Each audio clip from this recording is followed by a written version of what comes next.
welcome to Tarot Tuesday. Today is May 20th. This reading is intended for May 21st through May 27th. Today we'll be using not a full deck of tarot cards, but hey, when are we ever really playing with a full deck, right? So, we're going to use more of an oracle deck, but this is only a partial deck based on, if you folks remember, the 1980s, 1990s WWF superstars. This pack had been gifted to us as a trial starter pack, if you will. So we're going to play with them a little bit. We're going to test them out, try them out, and see what kind of messages we have for this week, right? As always, we'll split the deck in half. Not a very big deck, but we'll still split it in half, and we'll deal out our 5 cards.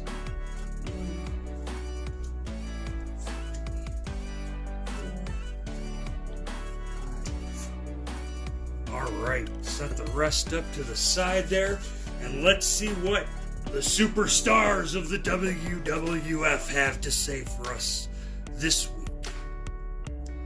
We'll start off here. Oh, we have the mighty Yokozuna bringing to us the 9 of Wands.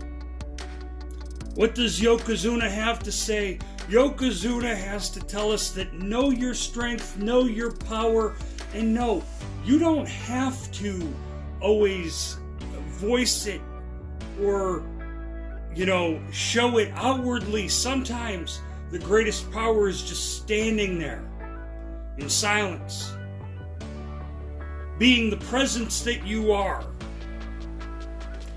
Because those who know the presence that you are know that the power you hold inside of you, and, come on, let's be real. Just stand there, silent, powerful, knowing that you're in the right place, you're where you need to be, where you should be, where you belong. That in itself, isn't that a state of being? A state of awareness? That's what Yokozuna wants to tell us, is about the state of awareness. Now, this may be a controversial card. Maybe not. If you don't know the story of Jimmy Superfly Snuka, well, we'll just take it for this. Jimmy Superfly Snuka here comes to us as a temperance card.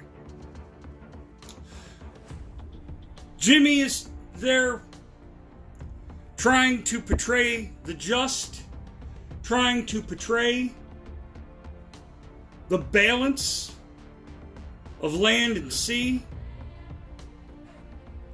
the flowers, the mountains, the buildings in between.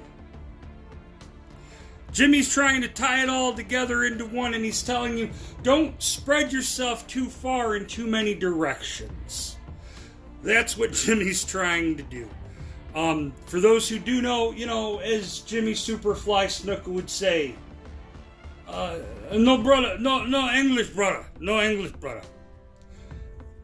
Because sometimes you should keep your mouth shut and just be where you are, when you need to be, how you need to be. Remember, Yokozuna's telling us, be majestic and powerful. And Cain walks forward to us here. And as he steps forward, the great and mighty Cain reminds us that our staffs, our wands, we surround ourselves with protection, with safety, and we need to be able to remember to rely on that. But here's the thing, Cain isn't doing. What Cain isn't doing is he has surrounded himself by these things, and he's still showing off his power. But it's speaking to me that if you've already put yourself into a fortress, should you not be able to now stop and relax? And maybe that's what Cain here needs to do. Because the wood is behind him. Pull that up again for you. The wood is behind him, as you can see. But his hand is on fire. The flames are in front of him. If he does not calm down, soon the flames will consume him and the wood behind him, right? So maybe it's time to slow down a little bit. Settle down. The Hanged Man. Now this is a funny story. So now this one I need to talk about for a moment, see? Because those who don't know, this was 1980s, late 80s, early 90s, prime pro wrestling. This was a masterpiece. This was the story of Jake the Snake Roberts and the Ultimate Warrior. Ultimately, it was the battle between good and evil. Because Jake was aligned with The Undertaker, you see. Which would eventually end up burying Warrior to his neck. Because the Warrior tried to portray himself as being the just, the good, the wholesome. But in reality, many truths have come out about the Warrior and the man who played the Warrior at the time. Including some of his stories of his true personality. And it's funny that the guys that were so-called the villains were the ones put in a place to make judgment of the Warrior in the storylines. Because that's what's happening here. Jake the Snake Roberts has the Ultimate Warrior buried in the graveyard up to his neck.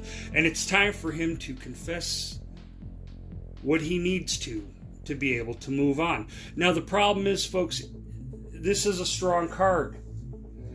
And with that strong card, that tells us, or asks us even better, what are we hanging on to? What can we not let go of that's preventing us from moving forward? What is it? Only you can ask yourself that question. Only you can answer that question. But all of us have things that hold us back or stop us from doing other things. And sometimes it stops us from a much better life that we could have. But we have to have that good old come into Jesus moment, if you will. Become the hanged man and ask yourself, I'm going to hang here and die unless I confess what I need to be able to live.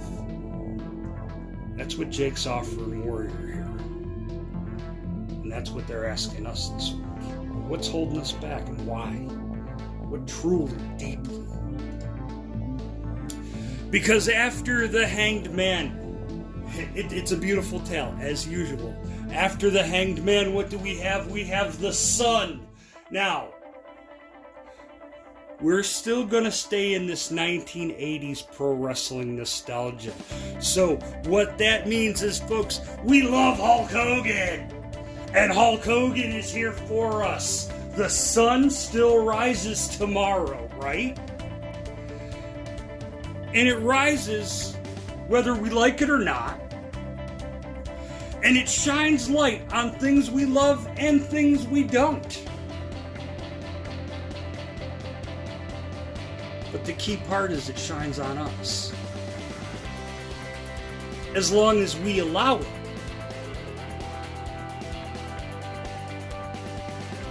Everybody who follows this, everybody who knows me, when we do cards, we always come to the situation where the cards are laid out, the story has been told, and quite a story it is.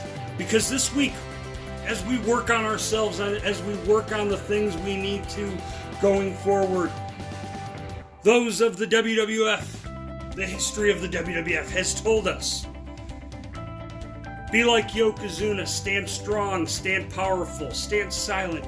We don't always need to run our mouth. We don't always need to speak our mind.